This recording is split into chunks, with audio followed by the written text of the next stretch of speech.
Hayır çıkar. Vallahi ya. Osman abi bugün beleş çıkar yolasın. Abi şey ya. Bana soran bakın.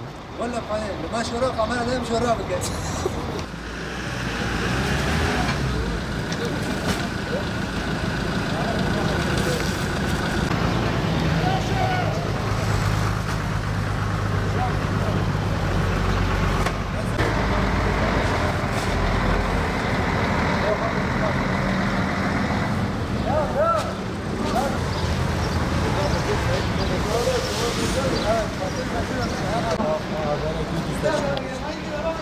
Tabii ki.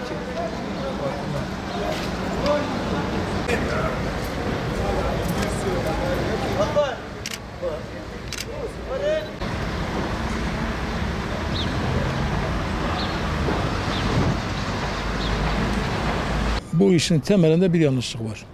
Yıllardır biz bu işin uzmanları olarak bu yanlışları ifade etmeye çalışıyoruz ama maalesef sözümüz tesir etmiyor.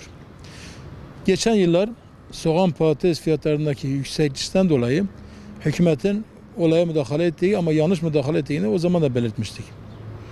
Dolayısıyla devlet milyarlarca TL para harcayarak vatandaşın ucuz soğan patates yemesi için hazineden harcama yapmıştı.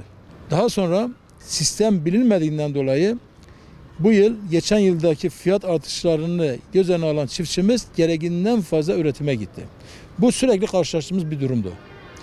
Gereğinden fazla, ihtiyaç fazlası yapılan üretim beraberinde fiyatlardaki düşüşü, beraberindeki arzın yükselişini, fazlalığını getirdi ve ihtiyaç fazlası olan ürünler depolarda maalesef kaldı.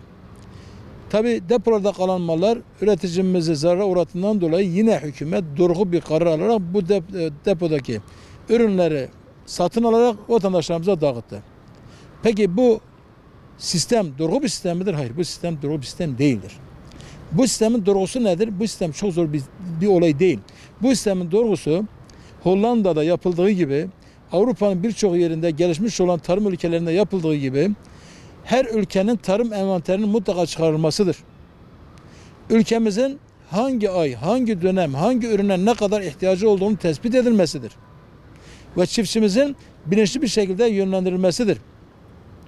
Siz çiftçimizi serbest bıraktığınız zaman bir yıl ürün az ekilir, siz 5 liraya, 6 liraya soğan bulamazsınız, patates bulamazsınız.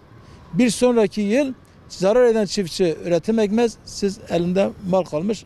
Yine vatandaşımız arzu ettiği fiyata almamış olur. Değerli kardeşlerim, Tarım İl Müdürlüklerimiz, Tarım Bakanlığımız vazifesini yaparsa, ülkemizin tarım envanteri çıkarılırsa, soğan patatesin en fazla nerede üretildiğini hepimiz biliyoruz. Patates Niğde Nevşehir bölgesinde ağırlıklı olarak üretilmektedir. Niğde Nevşehir bölgesindeki Tarım İl Müdürlüklerimiz kendi görevlerini yapacak, ülkemizin kış boyunca ne kadar patates ihtiyacı olduğunu tespit edecek, buna yönelik çiftçimizi yönlendirecektir. İhtiyaç fazlası üretim yapılmasına müsaade etmeyecektir.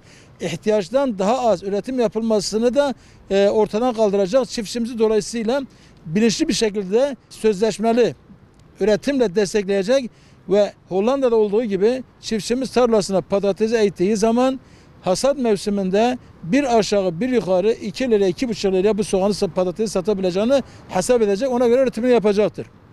Ama şimdi bizde olduğu gibi bir sene 5 lira, bir sene 50 kuruş olduğu zaman çiftçimiz de zarar etmekte, vatandaşımız da maalesef çok yüksek fiyatlarda ürün almaktadır. Bu sadece soğan patatesle alakalı bir durum da değil. Siz bugün depodaki soğan patatesler çiftçiden aldığınız zaman yarın karşınıza elma üreticileri çıkacak. Bizim de elmamız depoda kaldı, bizim de elmamızı alın diyecek ki bu doğru bir sistem değildir. Evet, tabii ki o çiftçilerimizin ürünlerini almış olması bizi sevindirdi, üreticimiz hiçbir zaman zarar etmesin, onu biz istemiyoruz. Ama bizim istediğimiz bir nokta var. Biz diyoruz ki gelin bu işi sistematik bir şekilde yapalım. Bu işi dünyadaki gelişmiş olan, başarmış olan ülkeler nasıl başarmışsa biz de aynı şekilde yapalım. Biz de bilimsel çalışmalarımızı yapalım. Ülkemizin hangi mevsimde ne kadar soğan patates ihtiyacı varsa onları tespit edelim. Ona göre üretimimizi yapalım. Bu sadece patates soğanda değil, pamukta da aynı şekildedir. Ürünlerimizin hangi ürünümüz varsa ülkemize üretilen ana ürünlerimizin biz çiftçimizi yönlendirmek suretiyle biz envanterini çıkaracak. Biz o ürünlerimizin hasat mevsiminde ne çiftçimizi zarara uğratacak ne de vatandaşımızın çok yüksek fiyatlarda ürün alma zorunluluğunu getirmeyecek bir sistemi çok rahatlıkla yapabiliriz diye düşünüyorum.